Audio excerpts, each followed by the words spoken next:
early show today on college loans, student loan debt. I'm not going to belabor the point because you can go back and listen to it on the podcast. But I do want to read you a couple real quick. Give me 2 minutes for those of you who've listened through. Just real quick. It was an article that appeared in Rolling Stone magazine, and I forgot to post it. So I'm going to post it to the blog, michaelberry.com now. Matt Taibbi is who wrote it, Taibbi. It's at michaelberry.com. It'll be up there in about a minute because Justin is putting it up. This is a relatively liberal magazine, Rolling Stone. I just want you to listen to 2 minutes. Give me 2 minutes to read from this. Ripping off young America, the college loan scandal. The federal government's made it easier than ever to borrow money for higher education, saddling a generation with crushing debts, inflating a bubble that could bring down the economy. Listen to this. It talks about all the new things that universities are building. Education hasn't gotten better. In fact, your degree is worth less today than it used to be because they pumped out so many and so few places actually need them. If you're going to be a lawyer or a doctor, if you're going to be a teacher, you got to have a degree. But if you're going to own your own business or work in the bowels of a company, probably not going to need a college degree. I had a young lady that works for our company here, our radio stations. She sent me an email and she said, my parents wanted the best for me. They wanted the absolute best for me, and so I went to college. They couldn't afford it, so I took a student loan, a big student loan. And they were so proud that I went and so proud that I graduated. And as a result, I graduated with a degree. I came to work at this station. They didn't require me to have a degree. I make my salary, and I spend most of it, or I spend a good portion of it, paying back my student loan. She says, I don't know why everybody told me I had to go to college. It didn't help me one bit. Now, I know some of you are so invested in this that it upsets you when I say this, because I hear from you every time. Listen to this. Between 1950 and 1970, sending a kid to a public university cost about 4% of an American family's annual income, 4% of your income. 40 years later, in 2010, it accounted for 11%. Moody's released statistics showing tuition and fees rising 300% versus the Consumer Price Index between 1990 and 2011. What happened? Well, they started building dorms that are nicer than a five-star hotel. They started building stadiums that they keep telling you pay for themselves. They don't. 38 million Americans have outstanding student loan debt today. Did you know that your student loan is now issued from the government and not from private lenders? And did you know that the government is making over 2 times as much as private lenders on the loans? Did you know that if you declare bankruptcy, you can write off your student loan debts? You can write off your gambling debts, but not your student loans. Did you know that your accounts, your wages can be garnished? Did you know that you can be prevented from getting certain jobs because you owe student loans? It's crazy. The government is now lending the money. They're sending more people into default.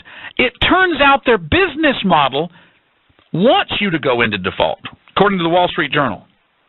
They make more money if you go into default than if you pay it. The tuition costs and book costs are ending up being a smaller portion of what you're paying back because by the time you pay fees, fines, penalties. Look, don't take the debt if you can't pay it back. But none of us think that banks ought to be out there in the day you're late on your home mortgage coming and bashing your knees. Well, what's happening is all the protections you get when you borrow to get a home, they're not available when you borrow to go to school. And when you borrow $100,000 on a home, you still have a home that's probably worth somewhere around $100,000. When you borrow $100,000 and go to school and you drop out, you owe $100,000 and you got nothing. If you spend $100,000 on it, you take a $100,000 loan, you get a degree. If you go into a field that doesn't require that degree, you got nothing but a $100,000 debt. You could sell that house for which you took a $100,000 loan if you get upside down or get in trouble. You can't sell your degree. As Mike Rowe said from Dirty Jobs, we're loaning money we don't have to students who cannot pay it back to study for jobs that don't exist anymore. A serious business, folks. It is serious business.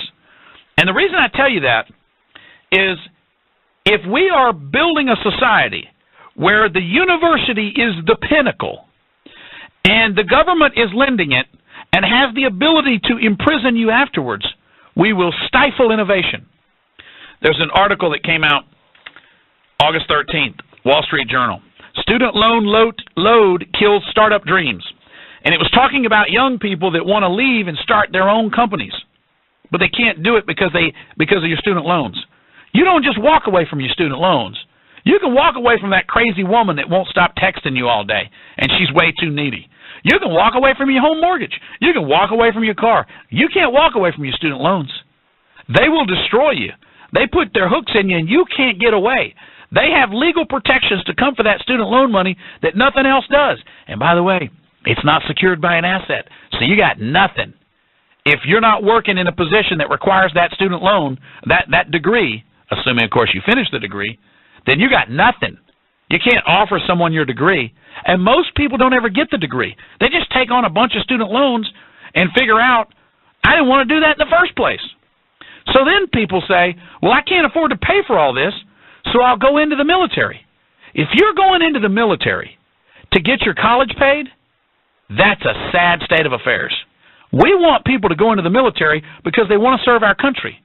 If people are having to go into the military in order to pay for college, because we've all told them you got to go to college, and they're putting their lives at risk being shot up by some towel-headed dirtbag in Afghanistan in exchange to get to go to school, why don't we stop telling everybody they need to go to school and start encouraging people to get life skills so we don't have to import illegal Mexicans to plumb our houses?